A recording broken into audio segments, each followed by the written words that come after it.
और क्वेरीज हम लेंगे, लेकिन हर रोज क्वेरीज लेने से पहले हम कुछ ना कुछ टॉपिक को टच जरूर करते हैं। पर्पस होता है अवेयरनेस हमारे व्यूअर्स के बीच में, क्योंकि इन्वेस्टमेंट करना ही सिर्फ कंप्लीट नहीं होता है, बल्कि उस इन्वेस्टमेंट को समझना, उसके बारे में नॉलेज गेन करना भी इक्वली इंपॉर्टेंट है, ताकि आप समझ सके कि आप क्यों, कहां, किस लिए ये पैसे को लगा रहे हैं। तो आज इसी कड़ी में हम बात करेंगे SIP, STP और SWP।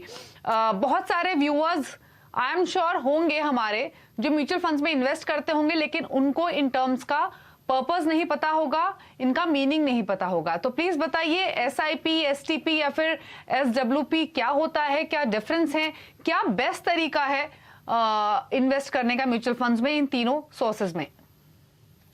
नमस्कार दीपाली। बिल्कुल, आई थिंक ये तीन बहुत कॉमनली हर्ड टर्म्स हैं अगर हम म्यूचुअल फंड इन्वेस्टमेंट्स की बात करें। और अगर इन तीनों टर्म्स पे SIP, STP एंड SWP पे गौर करें तो इनमें जो फर्स्ट अल्फाबेट है S, जो सिस्टमैटिक के लिए बेसिकली जिसको रिप्रेजेंट कर रहा है वो सेम है। यानी कि सिस्टमैटिक मतलब समथिंग जो हम रेगुलरली कर रहे हैं, एक मेथड के तरीके से कर रहे हैं और एक प्रॉपरली एक प्रोसेस के अंतर कर रहे हैं। तो फर्स्ट वर्ड इन तीनों जो ये एक्रोनिम्स हैं इनमें सेम है। I for investment and T for transfer and W for withdrawal। ये तीन जो अल्फाबेट्स हैं और जो वर्ड्स दर्शाते हैं ये अलग हैं। SIP से शुरुआत करते हैं। फर्स्ट वाला SIP मैक्सिमम इन्वेस्टर्स को पता होगा कि एक तरीका है कि आप एक रेगुलर बेसिस पे हम अपना पैसा मार्केट में किसी फंड में डाल सकते हैं, म्यूचुअल फंड के।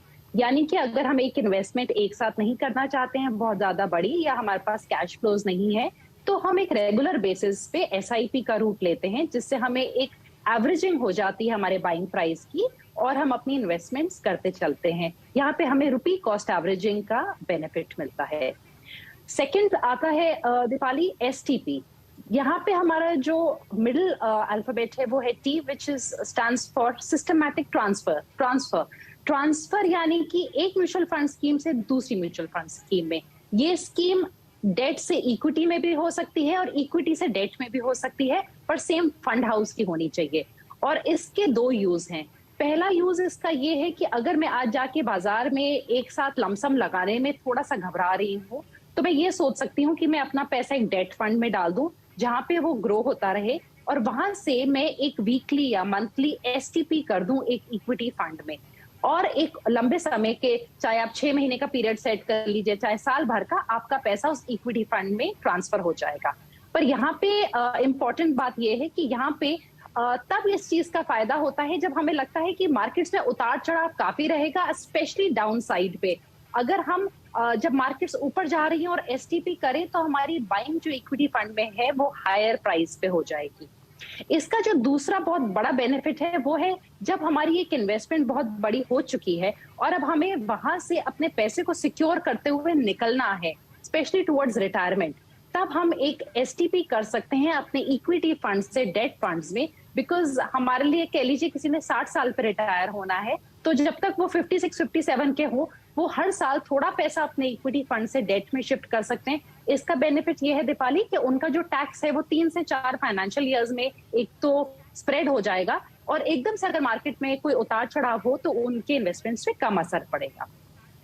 तीसरा जो एक्रोनिम हमने आज यूज किया है SWP। SWP मेरे ख्याल से एक बहुत अंडर यूटिलाइज्ड एक चीज है, जिसको बड़ा अच्छा मैकेनिज्म है। ये स्पेशली पेंशनर्स के लिए बहुत ही अच्छा है जो एक रेगुलर इनकम चाहते हैं, बिकॉज यहाँ पे वो एक प्री डिसाइडेड अमाउंट सेट कर सकते हैं पर महीने किसी डेट स्कीम से या बैलेंस्ड एडवांटेज स्कीम से, और वो पैसा हर महीने उनके अकाउंट में आ जाएगा जो उनकी इन्वेस्टमेंट से कम होता जाएगा। और इसका यहाँ ये बेनिफिट है स्पेशली डेट फंड्स में कि जब उनके पास वो पैसा आता है तो वो पूरा पैसा उनका सिर्फ प्रॉफिट नहीं होता, क्योंकि उसमें उनकी असल भी जुड़ी होती है, तो यहाँ पे उनकी टैक्स लायबिलिटी काफी कम हो जाती है। तो ये एक इंस्ट्रूमेंट SWP का बहुत अच्छा है। अगेन, या तो आपके रिटायरमेंट के टाइम पे आप डायरेक्टली इक्विटी से अपने बैंक में ट्रांसफर करना चाहते हैं, या अपने मंथली कैश फ्लो और रिटायरमेंट के टाइम पे अपने मंथली इनकम को मैनेज करने के लिए।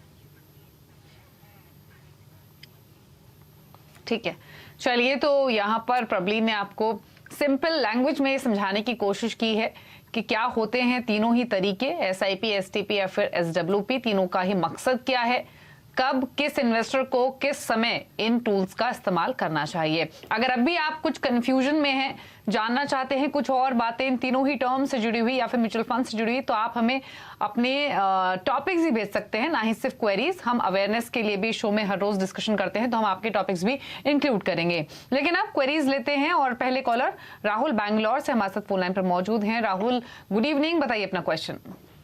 Good evening madam. मैं 35 साल का हूँ और मैं एक सेंट्रल गवर्नमेंट एम्प्लॉय हूँ मैडम।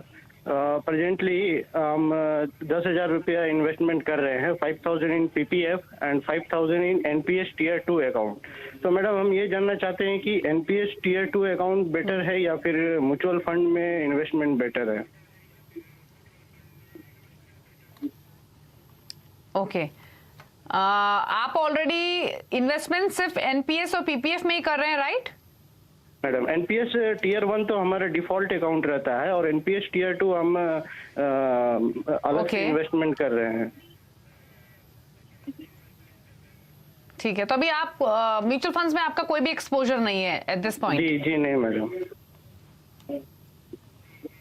ठीक है, तो देखिए बहुत ही इंपॉर्टेंट क्वेश्चन है एक तरीके से देखा जाए प्रबलीन, क्योंकि अभी भी जो इन्वेस्टमेंट अवेयरनेस है, इन्वेस्टमेंट एजुकेशन है, वो बहुत अंडर पेनिट्रेटेड है इंडिया में स्पेशली। और देखिए इनका सवाल आपको उसका क्लियर एक पिक्चर भी देगा। ये जानना चाहते हैं एनपीएस टीयर 2 अकाउंट में अपनी इन्वेस्टमेंट्स को कंटिन्यू करें या फिर म्यूचुअल फंड्स में स्विच कर लें। हालांकि ये दो ऐसे टूल हैं जिनका कोई कंपैरिजन ही नहीं है, दोनों के बेसिक्स, दोनों की जो कैरेक्टरिस्टिक्स हैं वो कंप्लीटली डिफरेंट हैं।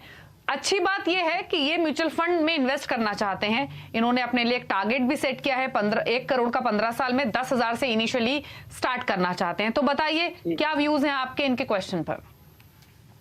दीपाली, जो अभी राहुल जी की जो इन्वेस्टमेंट्स है वो पीपीएफ में जा रही है, यानी कि फिक्स्ड इनकम पोर्टफोलियो इनका टेकन केयर है।